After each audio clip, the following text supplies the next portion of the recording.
Most craziest movie Avatar fire and ash ఈ December 19న theatres అడుగు పెట్టనుంది. 2009లో వచ్చిన అవతార్, 2022లో వచ్చిన Avatar the way of water ప్రపంచవ్యాప్తంగా ఎంతటి సంచలన విజయాలు సాధించాయో అందరికీ తెలిసిందే. ముఖ్యంగా ఇండియాలో అవతార్ 1 101 కోట్లు, అవతార్ 2 475 కోట్లు కలెక్షన్స్ సాధించి భారీ విజయాలు సాధించాయి. ఈసారి వరల్డ్ వైడ్ గా 20,000 కోట్ల కలెక్షన్స్ టార్గెట్ తోనూ, ఇండియాలో అయితే 500 కోట్ల టార్గెట్ తోనూ బరిలోకి దిగుతుంది అవతార్ 3.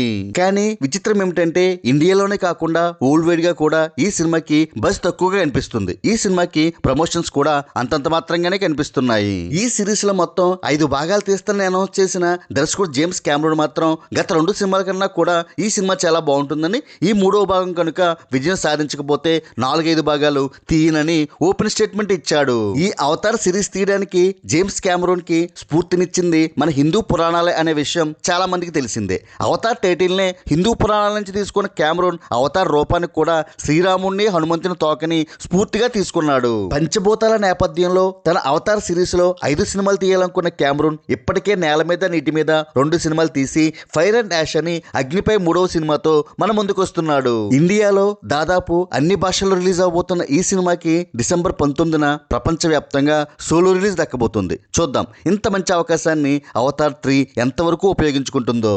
అవతార్ 3కి బజ్ తగ్గడానికి కారణం ఏమై ఉంటుందో కామెంట్ చేయండి. Like, share and subscribe cine master.